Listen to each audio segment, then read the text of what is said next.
What's going on, my broskies? My name is Toadski, back again, here to bring you guys yet another One Piece Treasure Cruise video, and today we're having a look at one of the brand new anniversary exclusive SugoFest exclusive characters, being Zoro and Kaku. I think out of the two new characters that are debuting in this celebration, this is the character that I am more excited for. I think this character can just be used in a lot of really cool scenarios to help you get through content, whereas like Lucci and Luffy, they do have a very high ceiling, but they are going to be kind of difficult to use, I think, in a lot of circumstances. Whereas like Zoro and Kaku, you can kind of just chuck them in a lot of teams and they're going to just kind of work. They don't really have any like class or color restrictions with their kit. They just kind of just work. So you can use them in like any team scenario that you can possibly want.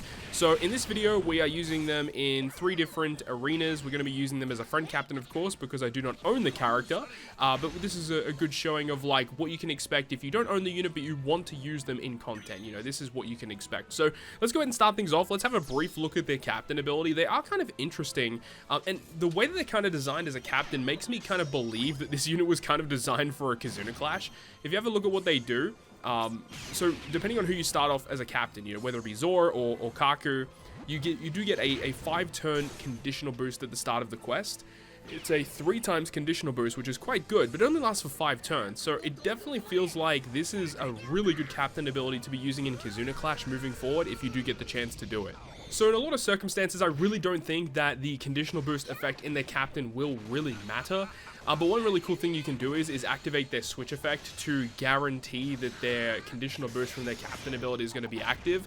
So depending on which one you have, Zoro gives you a defense down and an ignited conditional boost. Kaku gives you a defense down and increased damage taken conditional boost. So both of them do that same thing, and their switch ability does reduce enemy defense, allowing you to actually get that conditional boost to activate. But looking at the rest of their kit just generically, they give buffs to 4 pretty good classes in Fighter Slasher, Free Spirit, and Shooter. And then they also will give an HP boost, they make some slots beneficial, and they also reduce switch effect gauge at the start of the quest. So I think in this kind of scenario of the batch, you know, you could use them both as a captain. If you have double Zoro and Kaku, you're reducing your switch gauge by 4 at the start of the quest. So it really helps out if you have characters that are kind of centered around using their super switch ability. This guy as a captain is going to be really good for that, enabling you to get through it a little bit faster, so you don't have to like stall, wasting a bunch of time switching and stuff. It can just make things much more efficient. However, they don't really do that much in terms of a utility sense, so that's the only real downside to them. They also have another effect in their captain ability where if a quick or a dex character performs a crit, you can remove 2 turns of Threshold if Zoro is the captain, or 2 turns of Rainbow Shield if Kaku is the captain. And of course, in their combined form, they both remove, the combined form remove 2 turns of Rainbow Shield and 2 turns of Damage Threshold. The only issue with that is that there are so many characters with critical hit that are not guaranteed. So you need to have some type of ability to make the critical hit chance become higher, which Lucci and Kaku, I believe, have the ability to do that. But it really kind of hurts because unlike like Barrier Pierce, which is much more easier to activate because it's just health based, with crit, there's really nothing you can do in order to increase the chances of it unless if you have an ability that can provide that effect for you.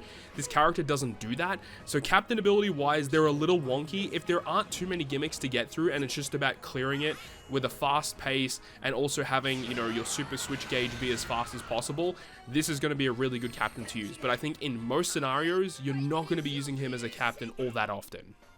So having a look at their special ability now, their special ability is actually quite good. So first of which, it is a damage dealing special, which allows you to use certain support effects that can attach to this guy. One that comes to mind is like the support rare recruit Koshiro attaches to Zoro. You need a damage dealing special, but there's like a ton of supports that will only work if you have a damage dealing special. So the fact that this character does that is fantastic. Removes 6 turns of attack down, which is fantastic as well. Really good synergy there with their crewmate ability, which also removes attack down. Their switch ability also removes attack down, so if you have that debuff, this guy is perfect for removing that. Additionally, this is one of the only characters in the game that can remove the damage reduction from certain slots on the enemy. So it can remove 6 turns of that. Very, very annoying debuff. Typically, you will have to like use characters on your crew to generate some random slots for you that are able to bypass that debuff. This character says, nope, we're just going to go ahead and remove it for you. It makes things a lot easier. Now, in terms of the damage that this character can provide to your crew, straight up, there's no condition attached to this. When you launch the special, you get a 3.0 chain boundary and a 2.0 chain addition. So great combination of those chain boundary, chain addition combination. Very powerful effect. And then, of course, they combine into their dual form for 3 turns. There is an additional condition that is attached to their special, which says that if they are the captain when you launch the special, or if they were the captain at the start of the quest. So if you've activated like captain shift, for example, to switch them out of the captain spot, or some other ability from like the opponent has shifted them away from the captain position, as long as they were captain at the start of the quest in any capacity, or they are the captain when you launch, they will extend the duration of your conditional boosts by 1 turn, and they also state that any attack or orb boost that is launched after this character's special will buff that effect by 0.35. So you can launch this character special, you know, obviously conditional boost that you have active, even from their captain ability, potentially, will be extended, and also, you know, you can launch their special, and then any other effect that you get that is an attack or an orb boost is buffed by 0.35. Pretty decent buff overall, and this does actually count support effects. So you can launch their special ability, and then if you have a support that says like give you an attack boost, give you an orb boost, buffing that by 0.35 can really make a difference. And honestly, you can get through some bosses these days with just support effect buffs alone, which is quite good, and this can just buff those as well. So special ability wise, aside from the captain condition, there's really nothing. Like, as long as they were the captain, you get the ability of the buff or the extended you know, conditional boost buff. But I think in most scenarios, you're just going to be using them for the utility from their attack down, the fact that they're a damage dealing special, which can trigger some supports, and also the fact that they have really good chain buffs as well. And another reason why I do think this is going to be a pretty good character moving forward is their switch ability is not terrible.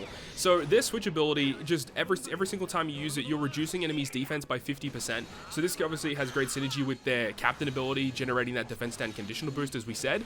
But we'll talk more about it when we get to their super switch ability. They also remove 1 turn of attack down, and then they also give a 1.5 times overwritable attack boost for fighter, slasher, shooter, and free spirit. So just getting an attack boost every single time you switch is obviously really, really good. They don't generate matching slots though, which is, you know, something like Zoro and Sanji, for example, will do, or like Shanks' crew, for example. So there's not, it's not like comparable to those type of units, but still, an overridable attack boost is never a bad thing.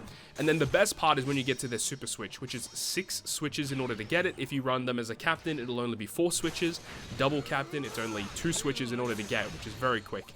But the super switch will be a 100% defense reduction to the enemy for 1 turn that goes through immunity. So providing that from a switch is incredible. Super, super good effect. Defense down through immunity is relatively rare when you actually look at it. So the fact that this character does it with a super switch is quite good.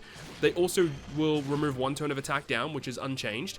But now the overridable attack boost, it goes from 1.5 to 1.75. And they also grant a 1.75 overridable orb boost as well, so providing attack and orb boost, overridable buffs. They also extend conditional boosts by 2 turns with their super switch ability, and their super switch allows you to combine into their combined form. They also have an EX super as well, which can buff your chain boundary, but it does require you to become the dual unit with their switch effect, and also you need like 3 of the listed characters on the crew, which is pretty difficult to activate. It's going to be interesting in a super boss scenario whether this is going to be optimal, but it might be. It's quite a good ability if you can have this character's, you know, special launch and then their EX super, which can basically make their 3.0 chain boundary become a 3.5. So just giving you extra chain is never a bad thing. But I think generically the EX super is not very important in a lot of cases, but the most important part of this kit is the special and the super switch ability. Those 2 effects, very, very cool, very key,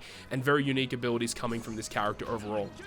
So while I don't think this character is like near the levels of a lot of Super Sugo Fest exclusives, this is going to be a really neat character to have moving forward. Really hope I can get this guy when part 3 drops. I'll be doing a handful of multis there. Hopefully we can go ahead and walk away from this Sugo Fest, but we'll see what happens. But hopefully you enjoyed the video. If you guys have used him yet, let me know your thoughts and opinions about him down below in the comment section. Really hope you guys enjoyed this one.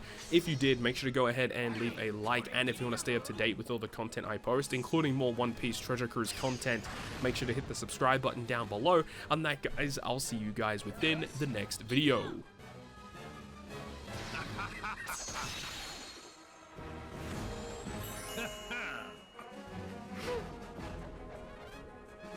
少子をお前に預ける。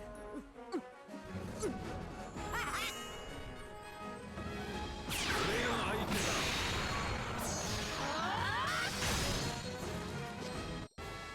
だ。やめるのだ、キャロット。